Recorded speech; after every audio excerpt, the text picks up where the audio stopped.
Okay. Well, good morning, everyone, and welcome to the first workshop of the DOMMINIO project. When we planned this series of workshops, we considered them to be held by physical presence. However, this is still not allowed by the pandemic. So we hope to be able to achieve that in the second workshop next year. The agenda for today.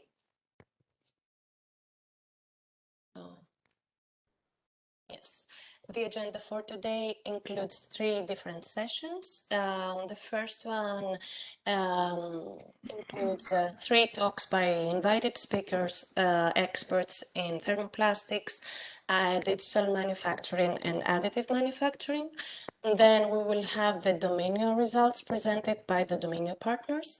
And in the end, we have a slot for a roundtable and open discussion.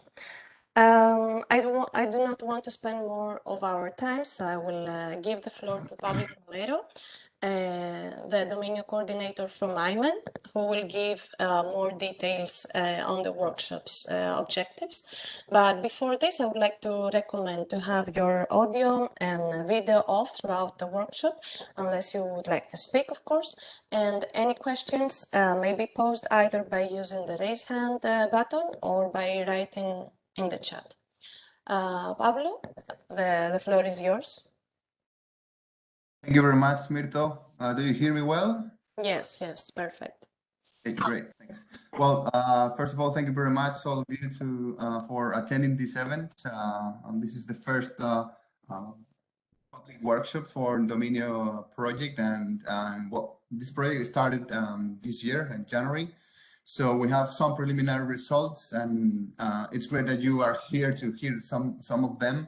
And I hope you are also involved in the next workshops in the following months to see how the progress is being achieved. Okay, so just very briefly, I would like just to explain a little bit the background of the project, some objectives of the workshops, and the DOMMINIO, let's say, pillars before we jump into the first session. As you may know, the aircraft industry is called to suffer a huge transformation in the following years. As it has been said in the last months in some high-level calls or high-level meetings, the aircraft industry is suffering one of the most challenging engineering shifts, both at technological and systemic level in the last 50 years. And with the objective of achieving a full decarbonization in 2050.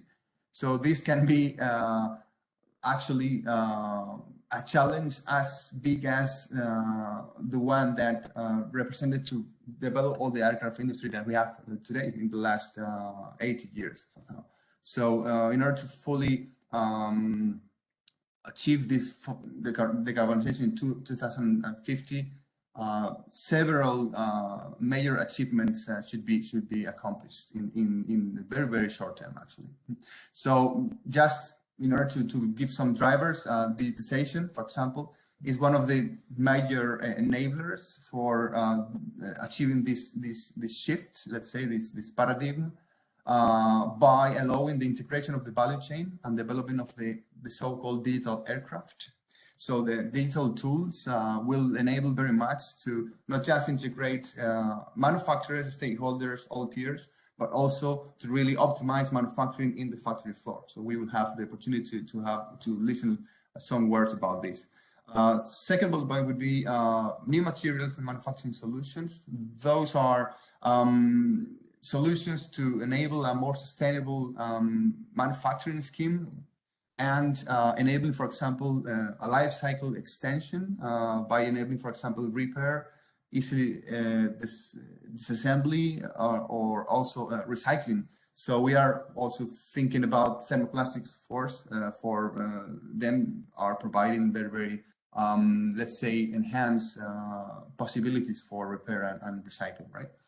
So digitization, new materials manufacturing, and the other one would be, of course, the energy drivers, electrification and integration of hydrogen as a main energy driver, which also will enable or will need new materials, new solutions, is also a major challenge, the integration of such new fuels or new energy drivers. So if we recall the context, actually, it has been said that European aircraft supply chain aims towards more competitive and sustainable products with high quality standards. So European industry is a leader in this sense, but we have to keep our leadership by leading actually the shift towards more sustainable products. We need more efficiency, more cost effectiveness, more flexibility in terms of manufacturing. So in order to adapt to high production rates and ever increasing complexity of products, and also ever increasing complexity of situations, the pandemic showed us that resiliency in industry is very, very important. So manufacturing flexibility is actually very needed as well. So in order to, we need also to advance in new designs, new production, new field operation schemes, integrate multifunctional and intelligent airframe parts, with always a view of this ecological manufacturing, maintenance, and recycling. So the integration of a holistic perspective when designing new composites, new structures, is very, very needed.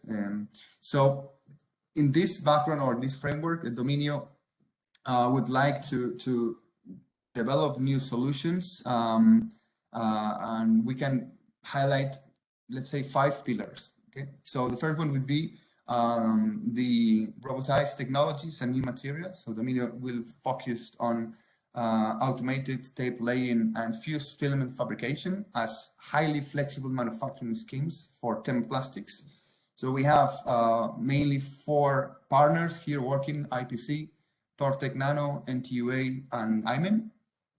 The second bullet point or second pillar for this DOMMINIO project is advanced simulation tools.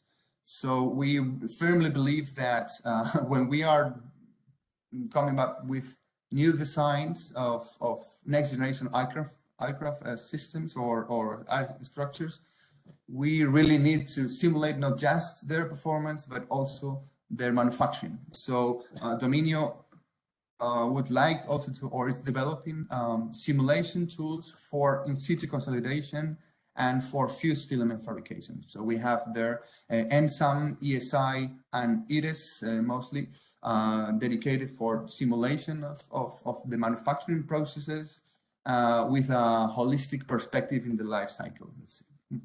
So the third bullet point is online process and quality monitoring.